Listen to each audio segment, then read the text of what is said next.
الله تعالى وبركاته. بسم الله الرحمن الرحيم. الحمد لله رب العالمين، والصلاة والسلام على سيدنا محمد وعلى آله وصحبه ومن تبعهم بإحسان ودعا بدعوته إلى يوم الدين، وبعد. سبحانك لا علم لنا إلا ما علمتنا إنك أنت العليم الحكيم.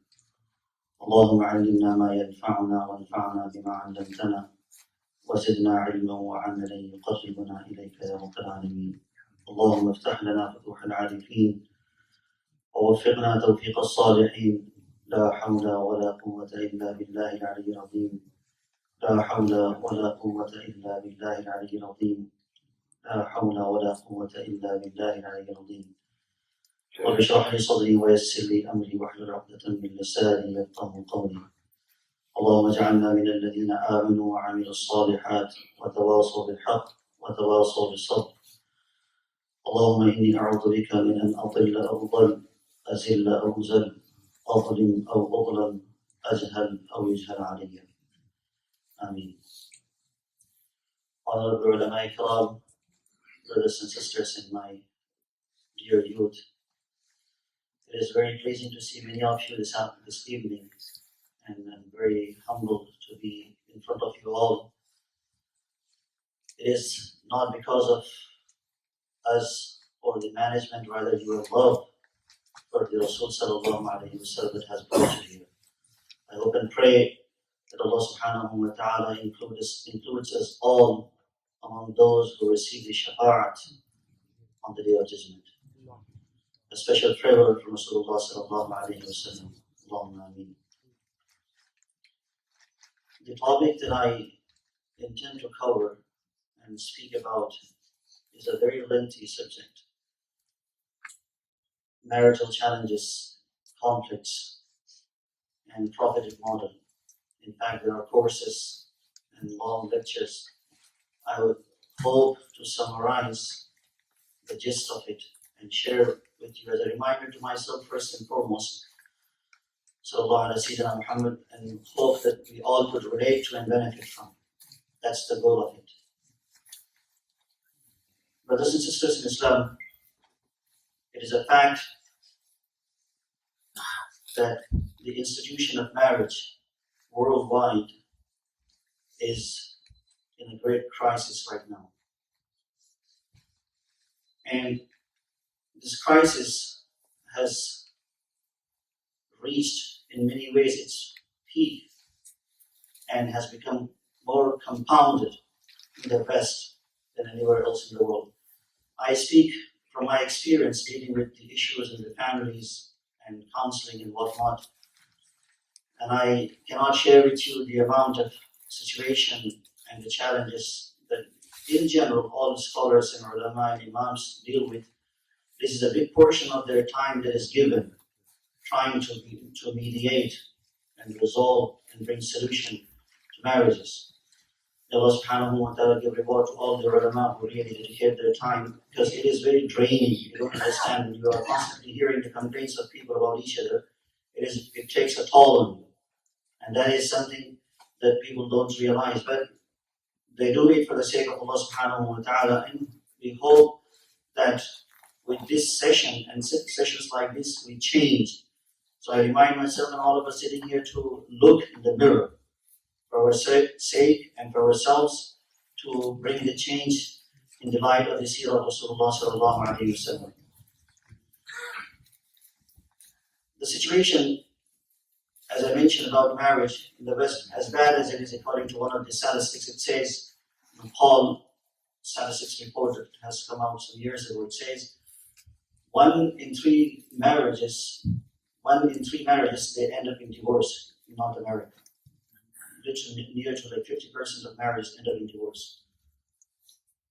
And it is for this reason we see in our time the subject of marriage is one of the exhausted, the most discussed topics of our time.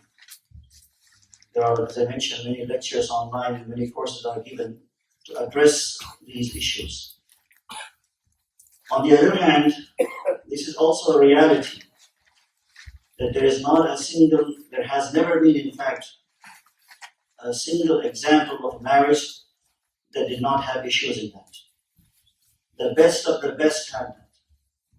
I mean, prophets and messengers. If you read the Quran from this point of view, from this perspective, you will see, for example, the story of Ibrahim alayhi salatu wasalam with his wives. Likewise, Nuh alayhi salatu wasalam and Lut alayhi salatu wasalam. The issues they faced. Similar to that is also the story of Musa alayhi salatu wasalam in the Quran. So there is not any relationship, marital relationship that was immune from this. But the fact of the matter, what separates us and our time than their time is that the people of earlier generation, they relatively had peaceful relationship, blessed relationship, and successful marital life than as in our time. There is something seriously has gone wrong in our time that has resulted in this consequence. So the objective and the aim of this topic is basically to rediscover marital solutions in light of the prophetic model. That is the idea. Before we go forward, I just briefly want to run you through the importance of marriage in Islam.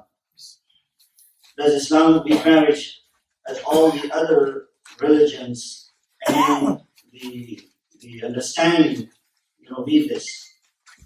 To me, Islam has given the most respected approach and very, comprehensive, very overwhelming approach to this subject. And I will share with you a few points for you to be able to appreciate and understand and admire this institution. First and foremost, marriage in Islam is a very sacred bond. It is not just a means to satisfy one's carnal desire. Indeed, it is a big part of it, but it is not limited to that. It is a way of procreation. It is a way to have peace in our life and to find a companion to share our life with and to be able to enjoy our life with someone who is so close to us as a partner.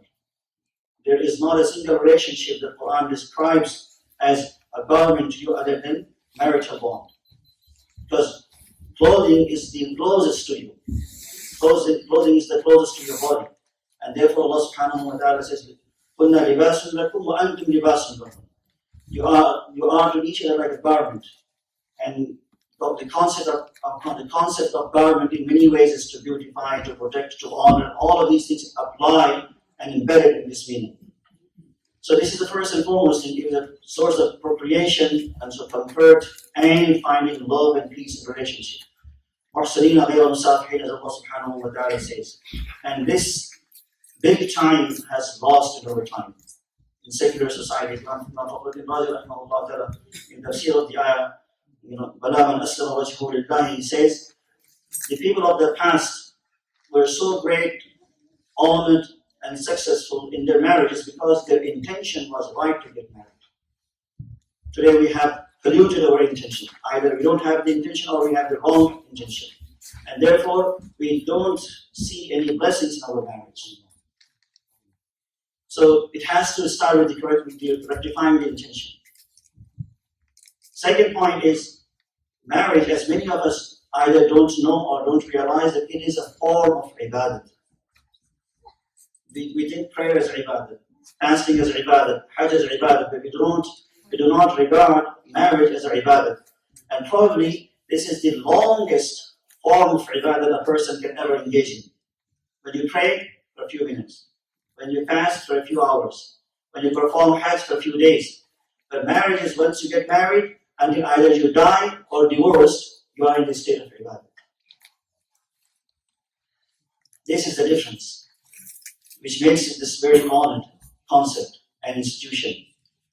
And the third one, the point that I want to bring to your attention is, of all human relationships, marriage is the longest and the oldest relationship that has existed on the face of the earth, because everything has started with this. So this is the oldest of the relationship. Similarly, this is the foundation of another relationship to all, because all other relationships have emanated from this. You know, with the union of Adam and Hawa alayhi, when they became husband and wife after they had children, so they became parents, and their children became children, and then they became grandparents when they had their own children. So this is a mother relationship, the foundation of the relationship. Everything has started with this one. And likewise, subhanAllah, it's very amazing. This is the only relationship that Allah subhanahu wa ta'ala in the Holy Quran has regarded it as His own sign. There is not any other relationship, even parental bonds. Allah did not mention it as His own sign and alamat. But with respect to this, Allah said, وَمِنْ آيَاتِهِ أَنْ خَلَقَ لَكُم مِّنْ أَنفُسِكُمْ أَزْوَاجًا. From the signs of Allah that He created partners for you. So ulama, they say, somebody who marries with the right intention will be able to discover Allah through his marriage. Be able to discover Allah subhanahu wa ta'ala through his marriage.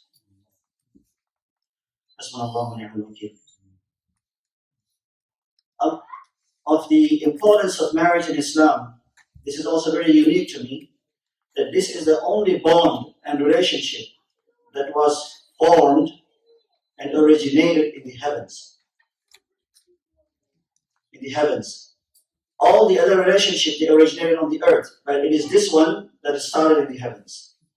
And therefore, at the termination of life, all relations will end here. The only one that will go on and will continue to cherish and benefit the person is this bond.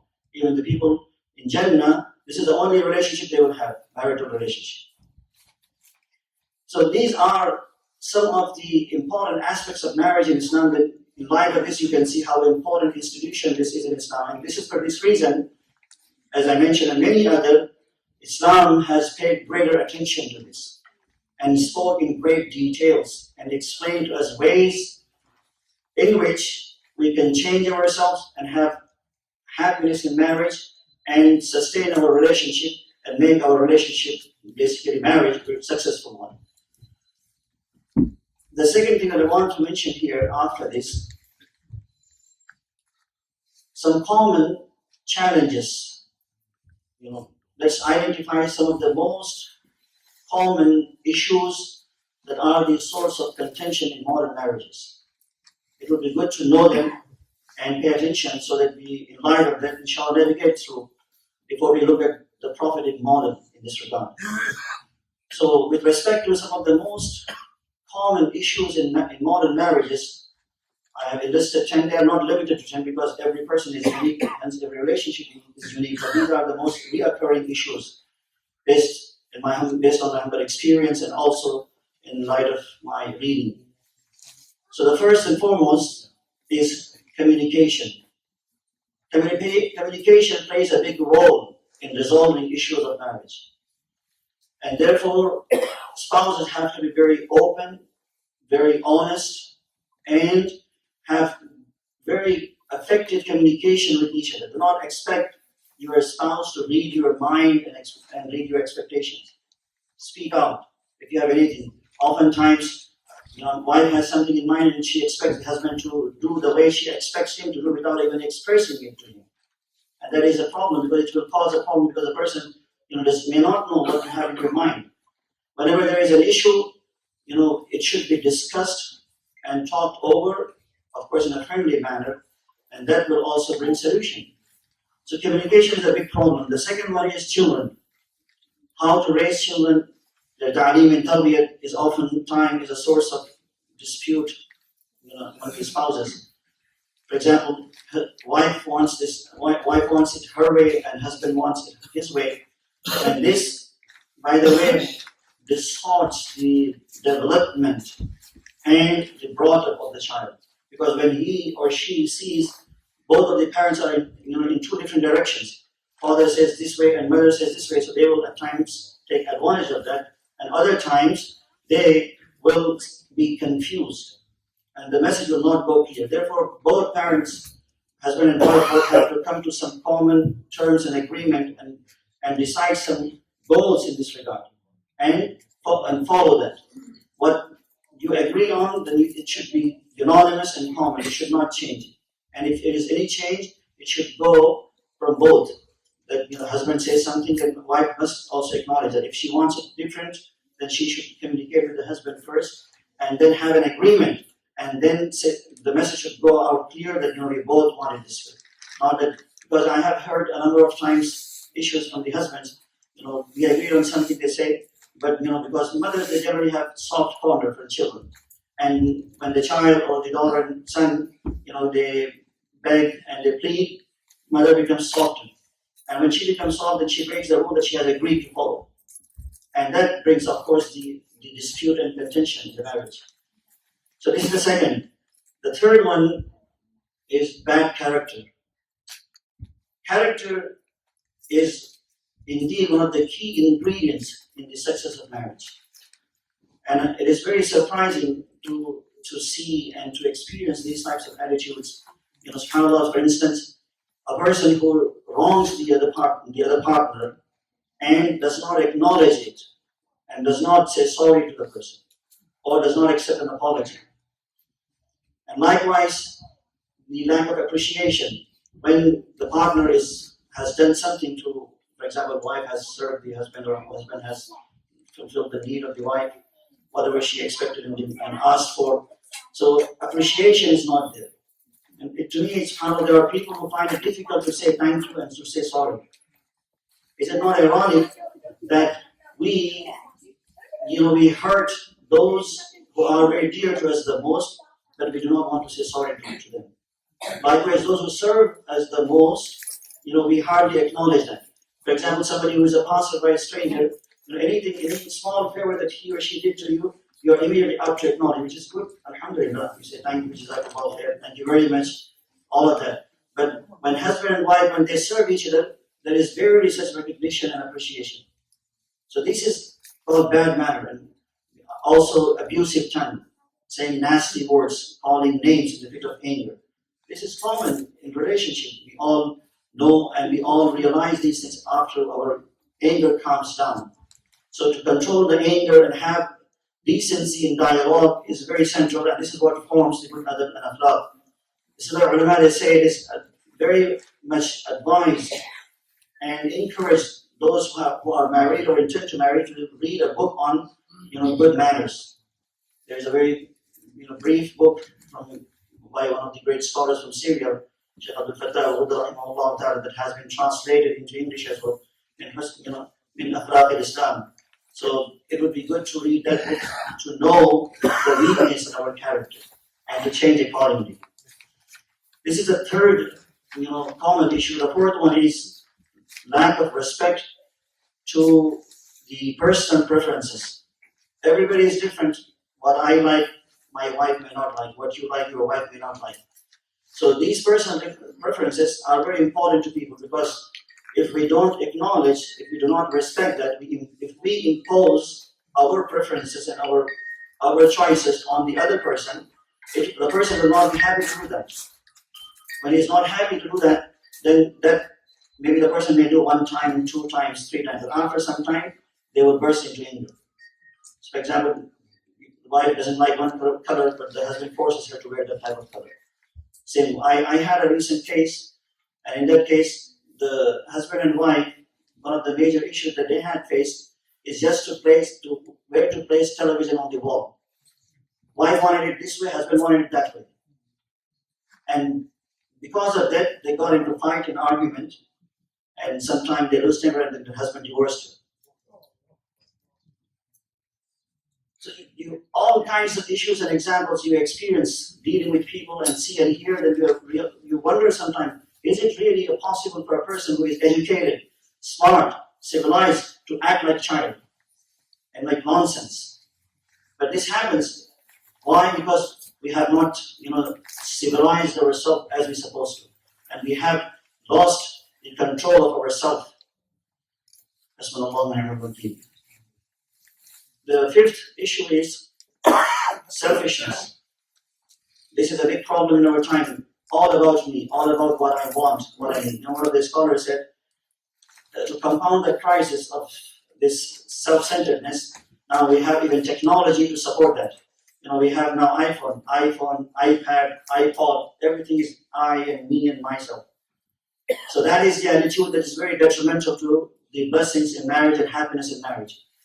Barely recognizing the need and the expectation of others.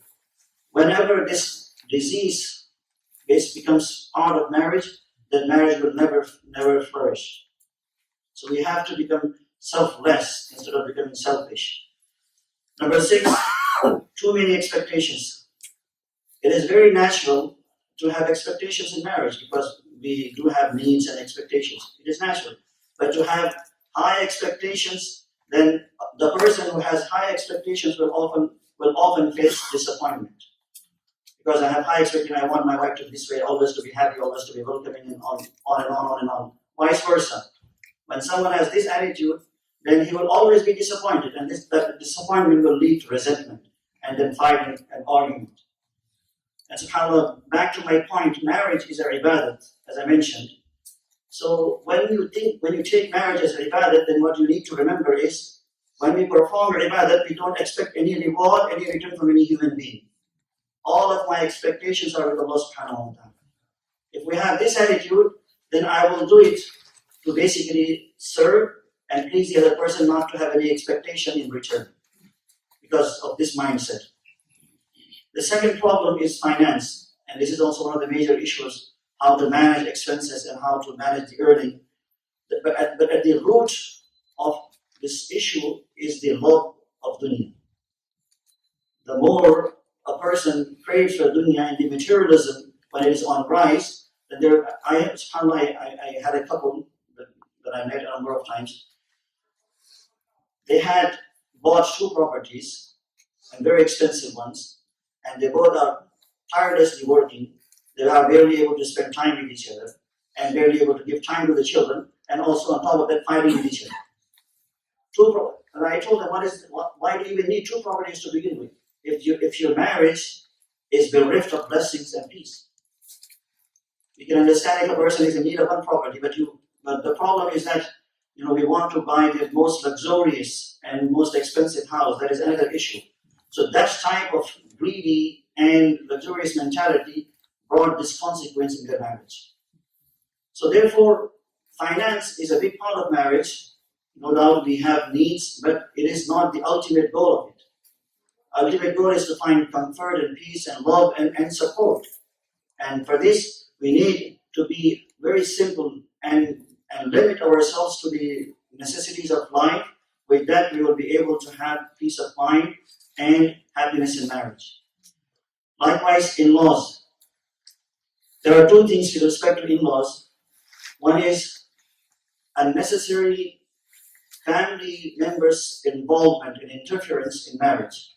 This is a big problem in certain cultures. I don't want to mention the name, but we know in certain cultures, mother and father and extended family members, they all get involved whenever there is an issue. And this spoils the marriage. And this is why, sometimes wife has this attitude that anything and everything that happens in the house, she immediately calls the mother and informs her and involves her in this issue.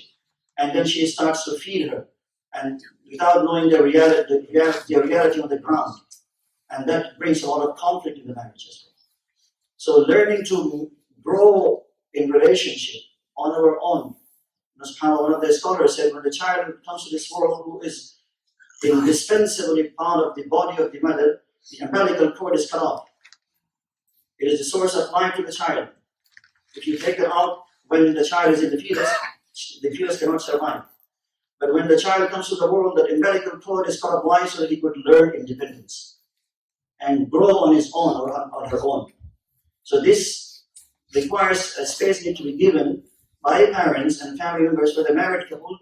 They will make mistakes, but they will learn with their mistakes. But of course, you should be there to advise them. But unnecessary involvement causes big problem and brings a lot of disaster in relationship. I had a case in that case. It was not what to be, but I happened to meet the groom after a few days of the marriage. He got married tonight, and next day he divorced his wife over a ring that he bought her, paying $35,000. And why? Because the mother was not happy with that. Today he got married, spending a lot of money, but tomorrow he divorced before even performing walima. These are the realities of our community. So that is why, because of the pressure and unnecessary involvement. So this is one thing with respect to in-laws. The other thing is lack of respect to the in-laws. When you marry a person, then you become part of that family, his or her. So it is important that you pay your due respect. I have a number of cases heard, especially in India even, where after marriage, wife puts a restriction for the husband that he must not go even to spend time with his parents. It is a sin and haram. It is a sin and haram. Because she is cutting off the bond that is the source of her husband's life in this dunya. So lack of respect to in-laws is a big, because when you and Rasulullah, he, subhanAllah, maintained very good relationship with his in-laws, like Abu Bakr, Abu Umar. Why? Because he knew with that wife will be happy, and that happiness will bring blessings and comfort to relationship. So this is another important issue that we need to be mindful of. 9, time. Spending quality time with each other together is very, very essential to married couple.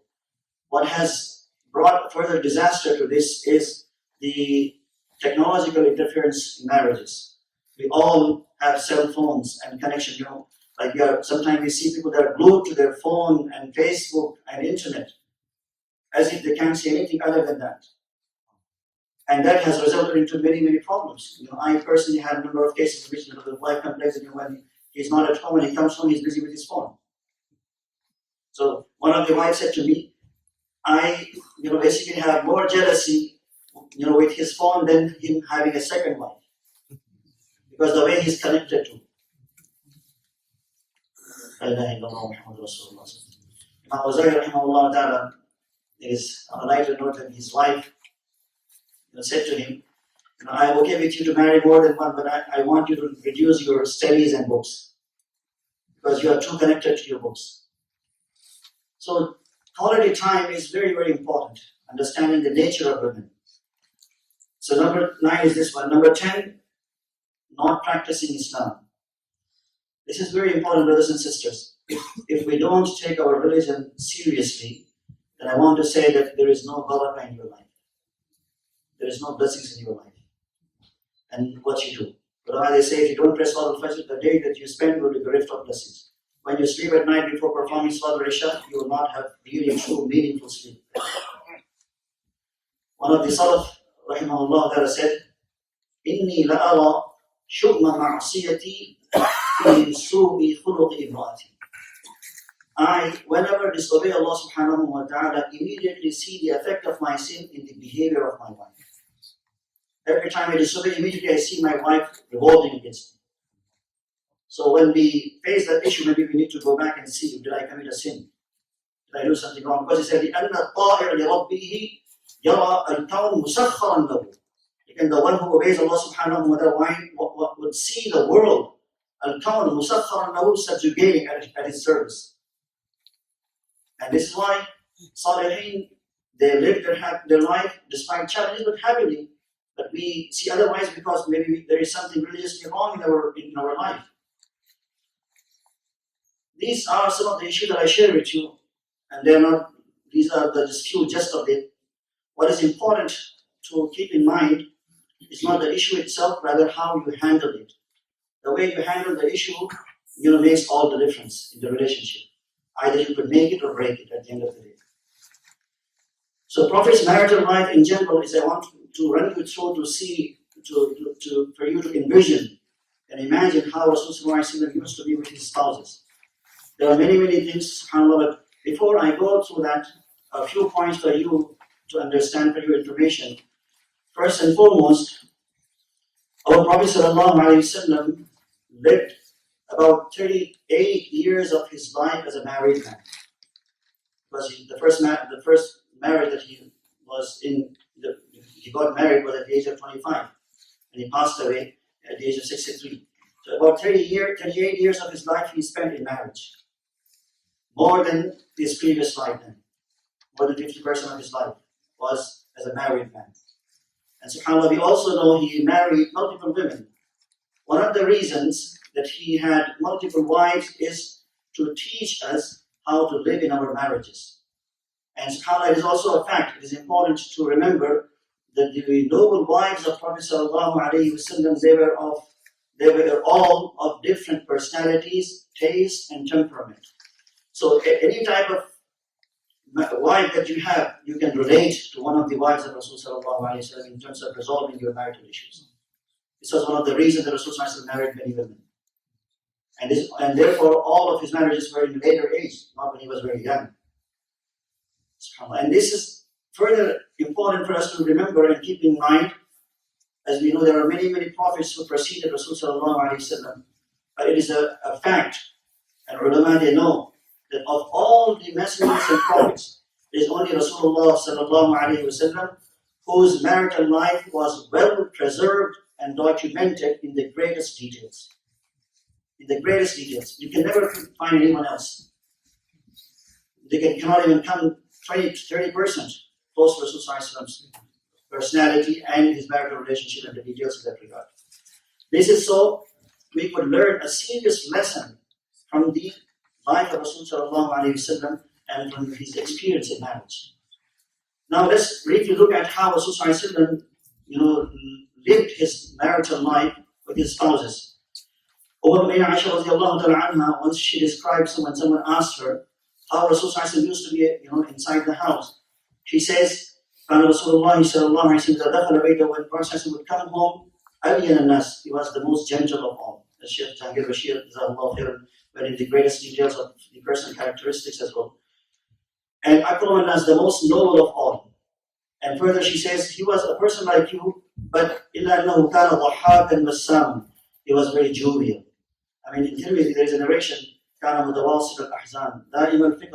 his personality in general was he was always in worries and concern for the ummah. But when he would come home, it would be like 180 degrees change. Completely change, a different person. He would be very jovial, laughing and having light moments in that regard. And she further says, he would help his family. To set a precedence for us to learn, he even showed us to help your family is also the sunnah of Rasul sallallahu alaihi wasallam. And he would fix his shoes if it needs to be repaired. He would mend his clothes. All of these things he would do until the prayer time comes and he would leave for the prayer. So this is how he was. In terms of his private time with his family, Imam Ibn Qayyim rahimahullah ta'ala in Zad al-Ma'ad mentions that he had dedicated exclusive time just for the family. And that was in between Asr and Maghrib. He says that he would visit all of his spouses, go there and spend time with them, and would ask and inquire about them, how they were and how was the day and all of that. So in between Asr and Maghrib, it was a private time for Rasul sallallahu alaihi wasallam between him and his spouses. And in terms of entertainment and amusement, despite Rasul sallallahu alaihi wasallam's busy schedule, the busiest I should say, if I may, then he maintained and he managed to have light moments and lightheartedness with his spouses. And there are many examples of that, as we know. Once Prophet ﷺ, even told the story of 11 women to Aisha radiallahu ta'ala at night to entertain her. Likewise, he competed with her twice in race. And one time on the day of Eid, Prophet ﷺ even showed a play to Aisha radiallahu ta'ala when he asked her that, would you like to watch this show? She said yes. And Prophet ﷺ stood there, not having his personal interest, but to basically please her. And then he would ask, Hasbuki ya Aisha, is it enough? She would say, no, I want to watch more. Then he would say further. So this, because he realized that women need these things. He was in no need of that, but he wanted to set a precedence and teach the ummah that you need to care for the nature of women and understand it. They are different than you. Likewise, comfort and consolement. Prophet ﷺ had this quality of comforting and consoling wives in their emotional moments. They get further angry when they, for example, cry, or when they basically have tears in their eyes. They don't cry like even like a little big girl and baby. But Prophet ﷺ, there is a narration, Safiya radiallahu ta'ala, once she was with Prophet ﷺ in travel, and somehow she was left behind because of her slow pace. And Prophet ﷺ went forward, and she started to cry. And when Rasul ﷺ noticed that, he came back to her فَمَسَحَ سُبْحَانَ دُمُوعَهَا. He literally with his own blessed hands wiped her tears from her face, and then he comforted her till the time that she was calm. This is the sunnah of Rasul sallallahu alayhi wa sallam. So ulama, they say every sunnah of Prophet sallallahu alayhi wa sallam should be very dear to us, especially in marital life. If we are looking for the happiness, at least we should try once in our lifetime. At least once in our lifetime. To fulfill the due right of the sunnah and also to earn the heart and trust of our spouses. And the next sifat of Rasul sallallahu alayhi wa sallam is praising the good qualities of our wives. Prophet sallallahu alayhi wa sallam was a person of generosity even in his praise. Aisha radiallahu ta'ala anha, one time in front of people, he said, إِنَّ فَضْلَ عَائِشَ عَلَى النِّسَاءِ كَفَضْلِ الثَّرِيدِ عَلَى الطَّعَامِ عَلَى سَائِرِ الطَّعَامِ. The superiority of Aisha over all other women is like the special dish, what is known as tharid, over all the other types of food. So he acknowledged and praised her in this regard, and in this manner. And of course, wife, when she would hear the praise, especially in front of other people, then she would be happy. And that happiness is maqsood and intended here. Likewise, expressing love.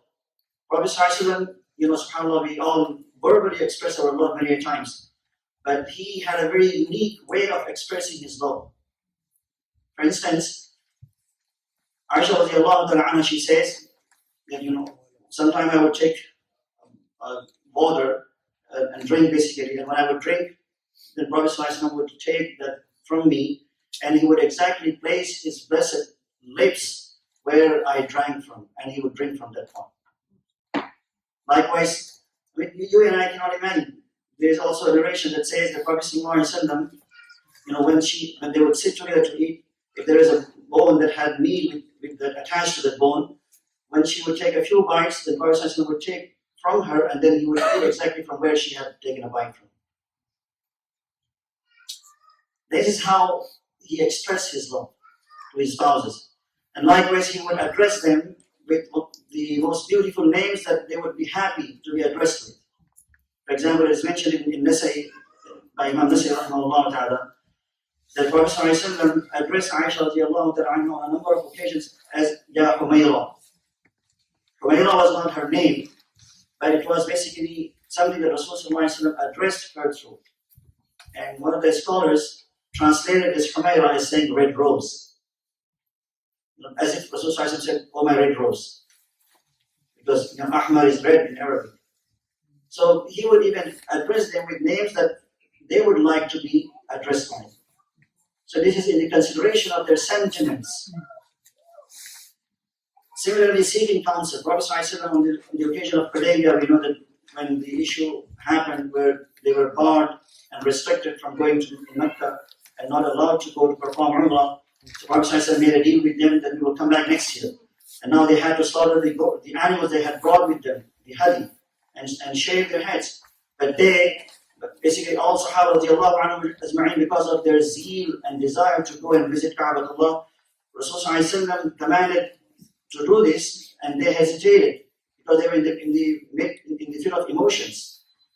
So he went back to his tent. Prophet sallallahu alayhi wa sallam was there. So he asked her, Ya Umm Salma, ma ba'al nas? What's the matter with people that I tell them to do something and they, as when other times they are ready to sacrifice their lives, but this time I see them reluctant in complying my order. So then she gave a piece of advice, Ya Rasulullah, you go forward without speaking to anybody and you do what you have told them to do. And لَوْ فَعَلْتَ ذَلِكَ لَفَعَلَ النَّاسِ. If you do that, you will see them following you, because it is just emotions that have held them back, but they would never intend to disobey you. And he accepted the advice and did exactly what she suggested, and subhanAllah, all Sahaba radiallahu anhum followed Prophet sallallahu alayhi wa sallam in his action. So this is how Rasul sallallahu alayhi wa sallam used to be generally in his life, in his marital life with his spouses. Now, the prophetic method in diffusing marital issues is what I want to focus on so that we could learn some lessons from this. There are many examples, as I want to mention 1, 2, 3 here to be brief. Like I mentioned, that the best of the best had issues in their marriages, But what makes them different than us is that the way they handle their issues, the way they resolve their issues. That is what makes them different than us. So Prophet ﷺ, how did he deal with his marital crisis and issues? Number one, with wisdom. Number two, with patience. Number three, with compassion. Number four, with having a forgiving attitude.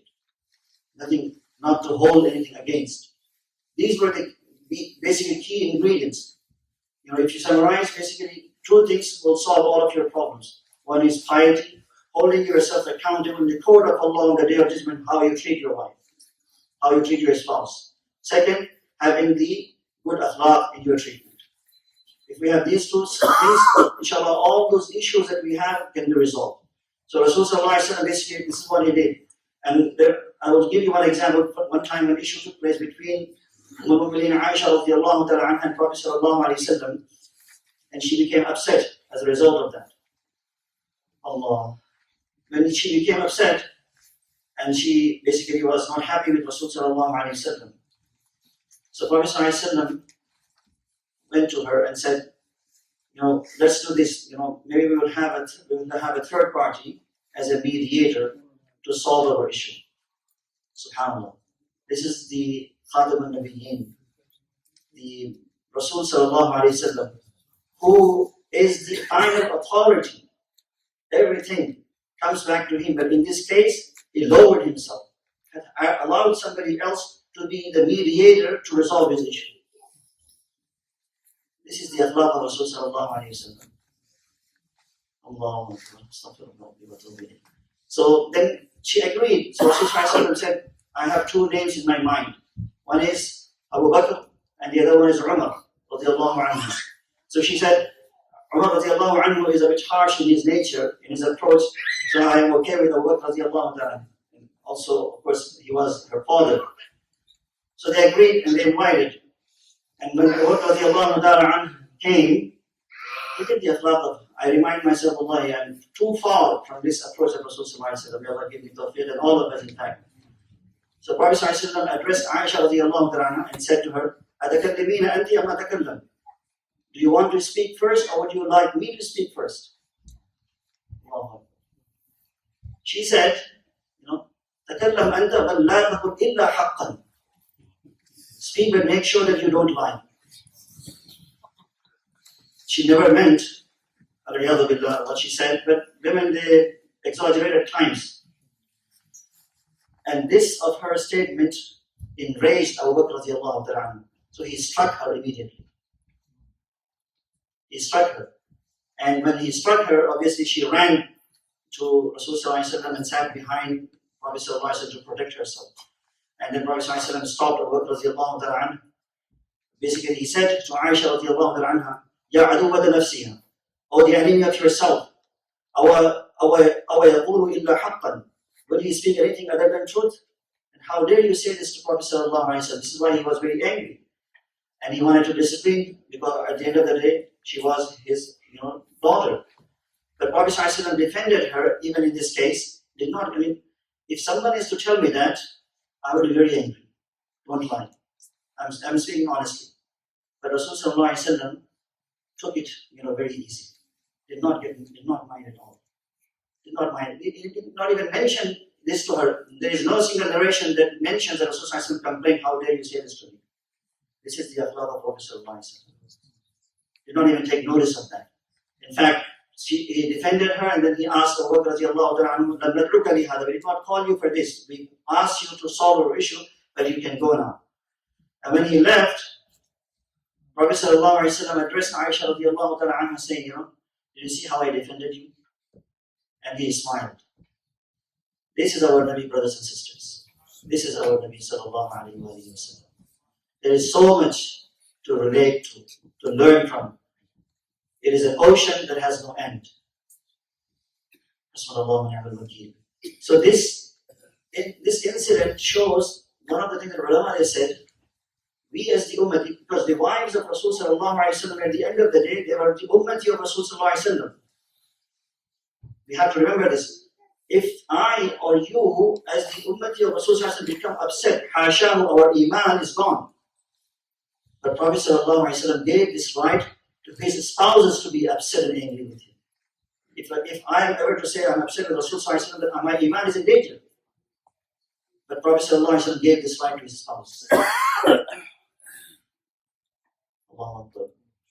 So this is one example.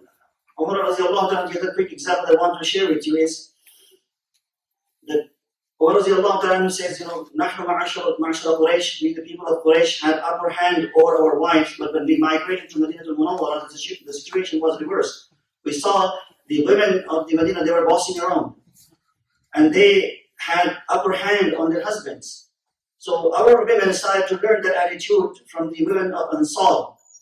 And therefore, I started having issue even with my wife who never disobeyed in that regard with me. So one time I shouted on her, she retorted against me in anger.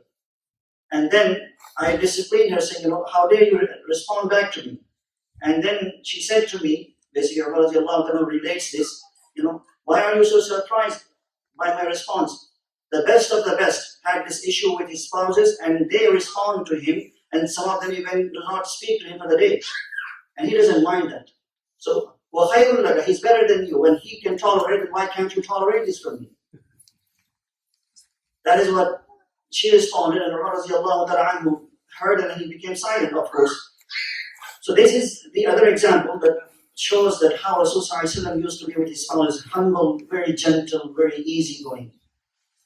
Allahu Akbar.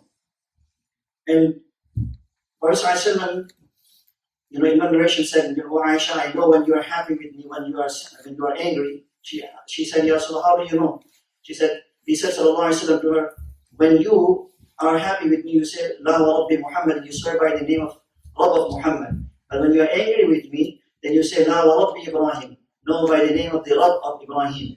So I know that with this, you are not happy with me.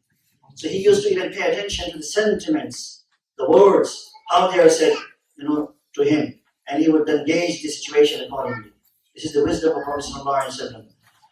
In summary, in fact, I will share one hadith of Rasul ﷺ. He said, teaching us through his personal attitude and teachings as well, لا يفرق مؤمن مؤمنة إن كره منها خلقا رضي منها آخر.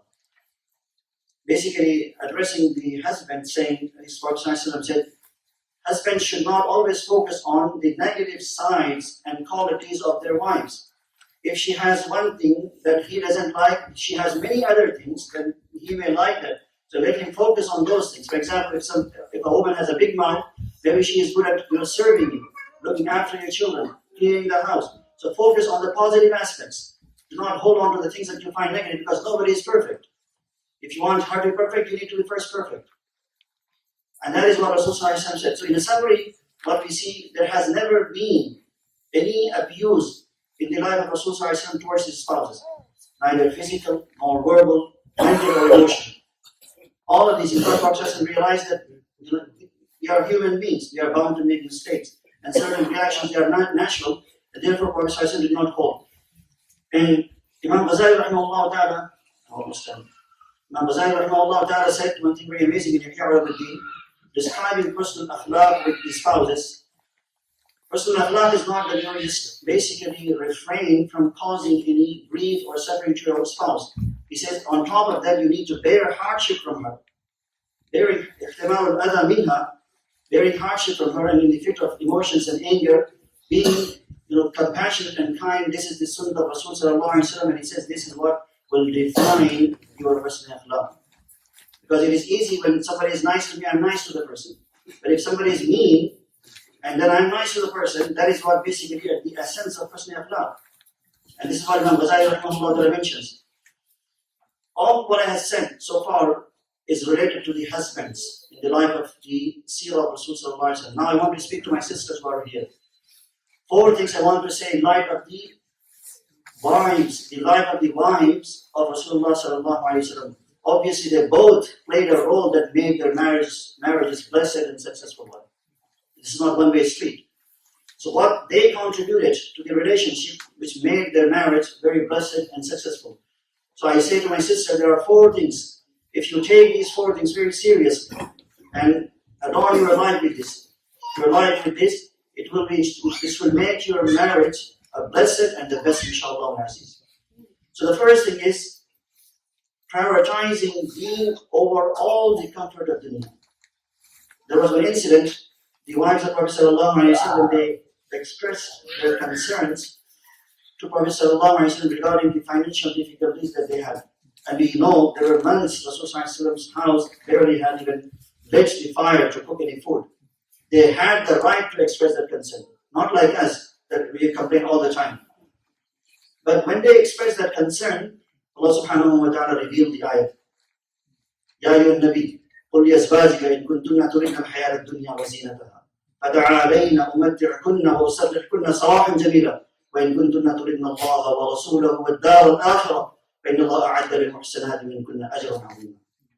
Allah said, O Muhammad sallallahu alaihi wasallam, tell your wives, what is the message?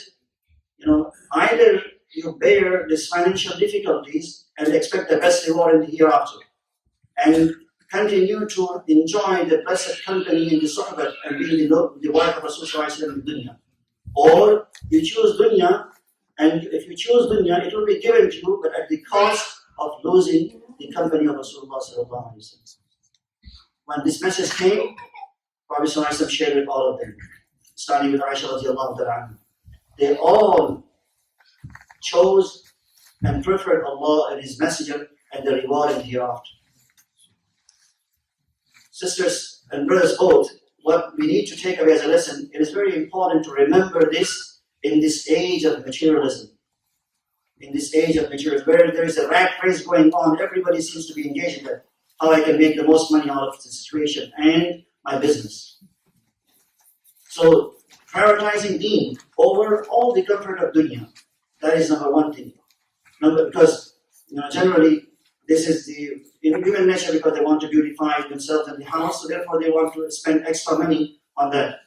And therefore, subhanAllah, a lighter Roman person said that what is the difference between complete and finish?